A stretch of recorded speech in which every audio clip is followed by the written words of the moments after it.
Gordon, I have a bit of a rant. Rant. Yeah. Oh, hello, Ranty Indy. I know this one. Exclusive. The guys. Apprentice is turning into a rapid, hot dumpster fire of shit. I will say that again. You lot are a pile of shit. No, he never says that, innit? Right? But no, he said bollocks crap. It's literally, this show is turning into a dumpster fire. It's just bullshit. Honestly, each year I feel like it starts off by getting stupider and stupider. And this guy must have casting input. That's the only way it makes sense, because you're not going to go into this a guy show. Being Lord Sugar. Yeah, Lord Mitta. Yeah, he can't be the only one who says I want this person on that person on, right? He's obviously got to do a 50-50 split. 50-50 of dumb fucks. The other half is going to be actual legitimate business partners and potential people. Yep. Yeah, and then those ones, I'm sure if you watch The Apprentice in reverse, so if you watch it from the last episode backwards, you can see he lets people off and gives other people straight away bang fuck off, because your business idea to him is probably shit. I'll give you an example. If you look at that guy who had that aesthetic chair, Tom, he was really, really bad that whole season. Chair. Oh, the inventor. He lost a record amount of tasks. And so he really isn't good at business. But because he had that chair, he kept on giving him chance after chance, which makes me think you have in your head who you want in the final, innit? Right? Yeah, I have heard that conspiracy theory. I don't think it's as scripted as that. But there clearly are some people who you just look at and you think, look, this is my take on it. Like when I watched The Apprentice, I'm like, okay, if I was going to be on The Apprentice, if you were going to be on The Apprentice, Indy, what would you do in preparation for The Apprentice? Tell me. So basically, I would treat it as if it's a real job opportunity, and like, let me see if I can get some investment in a business that I want to run. Now, I'm going to go into that having already run that business, not have a concept and go into it and have projections that are just going to get shit on in that final meeting. Yeah. So you want to have a business operating first, number one. Right. You want to operate in business. And obviously, look, so the tasks are different in each thing, but there are some similar tasks that come in. What would you do in preparation? I would train myself in all those tasks wherever possible. Thank you. Man. You would at least think. Go on. Yeah, why would you not watch? Like, I'd be studying the game, right? I reach out to 3 winners. I get some coaching with them. Man, I got this shit on lock, man. And not this bullshit like it's not my expertise, so therefore I didn't put myself forward as PM bullshit. The general skills he's looking for is, can you pitch? Can you sell? Can you lead a team? High level, yes? These are the high level skills that he's looking for. And yeah, like you said, so if Claude's going to destroy your thing, like I remember there was a guy who won The Apprentice. His name was Ricky Martin. I remember because he had a really cool name. Oh, right? The wrestler. What do you mean the wrestler? The big guy. He's a big guy. No. He used to be an amateur wrestler. Oh, and they found footage of him, I think. Okay. He's a big guy. You check that. Go on, Ricky Martin, Apprentice. Carry on. Yeah. So yeah, he was a wrestler. Right. So he was the only one in the history of The Apprentice where he got into the meeting with Claude. You know, famous Claude Litt. I think it's called Litt, isn't it? He's not in this series. He was an accident. And he says, you know what? In the first time of this show, I was actually really happy, and it was a pleasure reading your business plan, because he did it properly to the nth degree. And I remember him saying this because it's a really weird thing. He said, you even budgeted for the Christmas party. Like, compare that to that other guy. You remember that brown guy that was in the final fight? I remember the guy. I forgot his name. The one that walked off in the wrong way after he got torn a new one. I feel like Suleiman. And Claude said, like, wrong door. Goes that way. Wrong door, yeah. He goes, when I read the first page, I was really happy. There was no bullshit. And then I read the second page, and this is absolute shit. All these pictures of boats, these sailboats here, 2 pages, get out. Yeah, he fucking ripped the shit out of it. And this poor kid sitting there shaking his head like, yeah. Looking like he's having a seizure or some shit, man. I was like, my God, poor guy. Come on, man. Deer in the headlights. Do you know what I mean? Preparation, man. Preparation. What always does amaze me, though, obviously around the time of Apprentice, you get articles that float around The Apprentice about what it's actually like, and the actual, the telephone call. So the times they wake up is really early, and the time they get to get ready for task is sometimes like 20 minutes until the cars will be outside in 20 minutes. I don't think that's real. No, it's in the article. And the person who won The Apprentice after him, Mark Wright, he talks about it, his experience on The Apprentice. He goes, that's legit. And I'm like, how do you? I mean, imagine you trying to do your dari, man, in 20 minutes. I mean, that's not happening, man. That is not happening. So What should be done? okay, hang on. Here's how I used to do my beard when I had to go to the office every day. Yeah, Yeah. I did it the night before. Then in the Mm. morning, it would be a 2 second straighten and done. It would be like a 2 minute quick one. Out I go. That's it. That's how you do it. Basically, that's how you hack the game. With these guys and the women transforming their faces, yeah, with all their makeup and shit.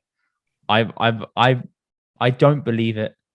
I don't believe that they put that much makeup So on in that Indy's short basically period saying, of guys, time. how can you get so much atta on your butti Exactly. in 20 minutes? Is basically what Indy's Exactly, saying, man. That's exactly what I'm saying. He's like, And they're walk all out the house as if it's MUAs. all done. They're all MUAs who just happen to be They business must be. people. Yeah, That's the they only must be. explanation. That's the only explanation The for it. guy who got fired last week, I want to say last week. Was it last week or no?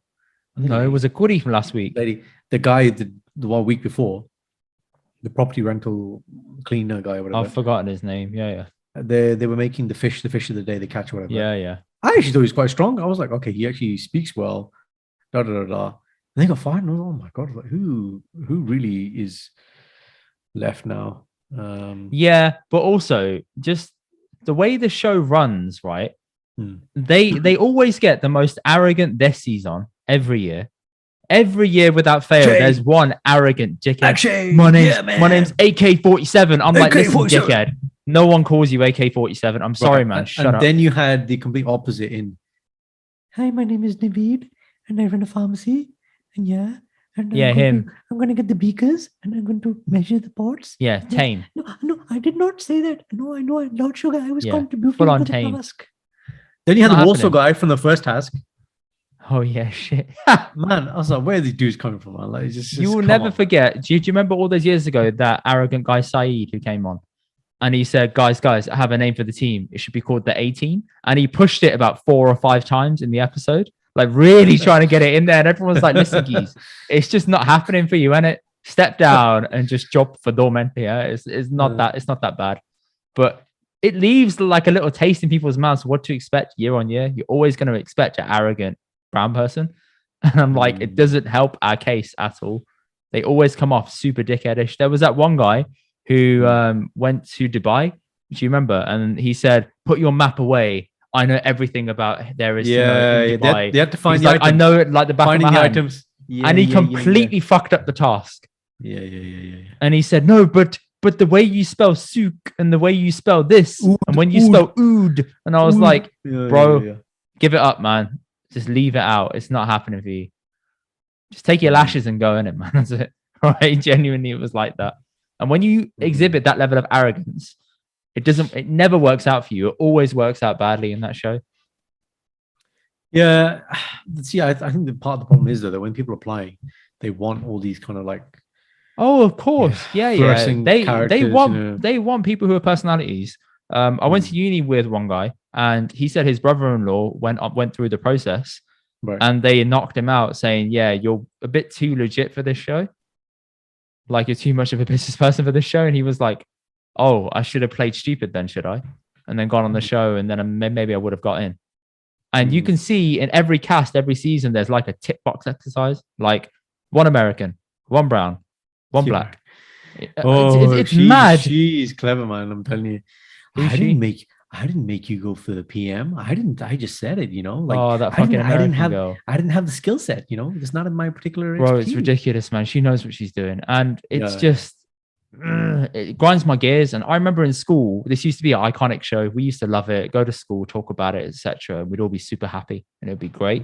But now we're just sitting here watching it, and I'm like, this just gets stupider and stupider every year. And there's one task everyone looks forward to. And it's the mad dash where you have to go around London and buy something. Items. Yeah. That's the only one everyone cares about. And the items you never know in it. You're like, what is this? Exactly. No one cares about anything, right?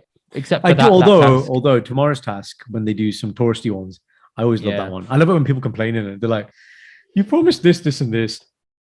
And this was shit. I love when people complain. Oh, yeah. Because you watch them and then just like, yeah, so today we're in Wales, and this is a sheep, and this is grass. And thank you, £50, please. That's literally it. So bad. Oh, and you know what really is hard? Branding. I love what branding? Yeah, when they come to do like branding and logos and things. Bro, I'm sorry. Arctic, whatever the fuck it was. Arctic Oh yeah, Savior. Explorer, yeah, Savior, Oh Arctic. man. He's like, you spell it with a C. Now, in the past, I think he's been quite nice sometimes.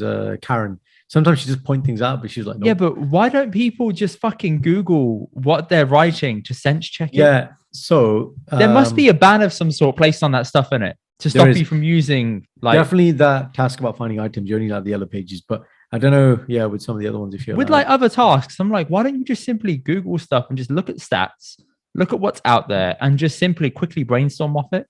It's unless there's restrictions placed on that, which I understand, but they never make it clear. So therefore, it makes us speculate it's that they're stupider than what we think they are. Yeah. It's no, exactly. It's highly edited. Same with the boardroom. Like sometimes you're like, I'm not getting all the responses here. It's just cuts from person to person. You're like, cuts from person to person because they've got an hour to fit in. Yeah. And you can tell they've accounted for 15 minutes boardroom tops. That's it. Yeah. And we all know, look, the thing when people get brought back in, 2 people have to come back in.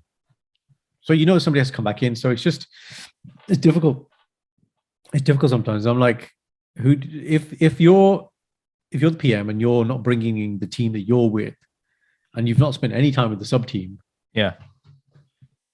sometimes it's like, well, really, you should only be bringing the people you've worked with, unless whatever they produce is really dirty in it or whatever. And then they always fight. They're like, no, it was the taste that was wrong. No, can I speak? Can I speak? No, excuse me. It's my turn to talk. You've been talking, and I'm like, shut up, man. I don't know how Akshay's still in the competition. I don't know how he's in there too. I think he's still in there because of entertainment value. That's the only reason why. And he can't keep cutting guys. He can't keep cutting guys every week. He cut like guys off 4 weeks in a row. If you keep doing that, you're going to lose. If you keep doing that, you are going to lose your male audience, hands down. So he can't keep doing it. He has to balance it out. Lose your male. Surely men want to watch the women, no? No, the men are going to get pissed off being like, why are they always cutting the men for? The girls are clearly thick. You can see where it goes in that direction. I don't know, man. So the girl who's good at pitching and caught the fish, she's pretty strong. Harpreet's not bad. She's good. Yeah. She's Harpreet's not bad. Her task where she made the little taco things, the fish tacos, and she got the ingredients right. But they were effort to make. Remember, they were like a mad big margin management. So she's right. She didn't pitch well last week, and then there's the other one with the night suit girl, the one who was the character last week, the prison guard. She's horribly bad. You think she's horribly bad? Goran, if you watch her, she is so bad. I can't wait for her to get exposed, man. I look at her and I'm like, she speaks well. I think that's what compensates. Exactly. It's the simple facade of like, if I speak very well, then everything will work out perfectly for me, and that's how I go through life. This is how I speak. And I'm like, exactly. Listen to her bullshit. Listen to what she says. And I'm like, you don't know what the fuck you're doing, do you? You genuinely don't know. So she needs to be PM. Yeah, she will. But also, when you see her and watch her back, you can see how stupid it is.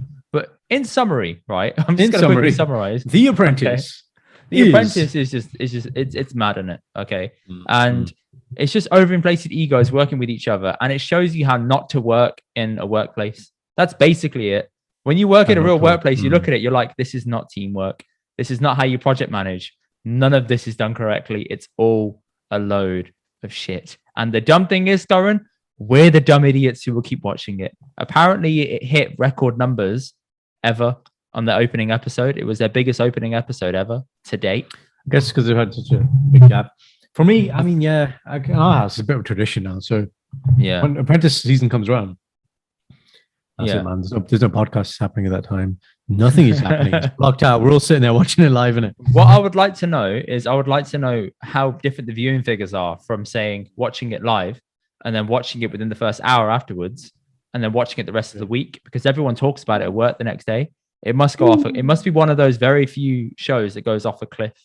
Yeah. As soon as it's gone past the peak 2 or 3 hours, the viewership numbers must drop heavily. So I'd love to see that if the BBC would ever give it to us, but I don't think they will. What do you want to do with that data?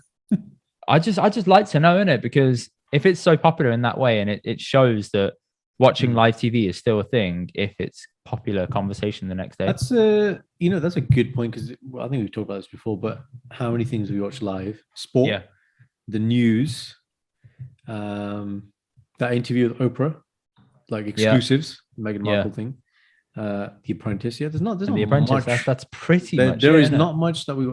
I mean, when the Indy Doctor podcast drops, people will watch it live.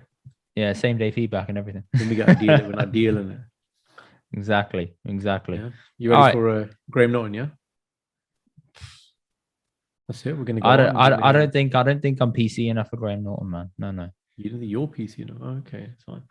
If the opportunity ever came, you better get yourself PC, okay? Because that's what we're doing. We're doing the Graham Norton show, okay? Oh no, man. I would much rather go on a podcast tour with other people on their podcast and talk to them. I'd rather go on a podcast tour with other people and jump on their podcast to be a guest.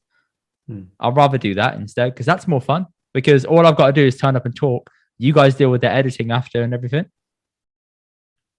Which is a nice feeling, isn't it? Right? No, it's not. Well, kind of how you feel every week. I was gonna say that's pretty much how I feel. There you go. Right? Life is good, man.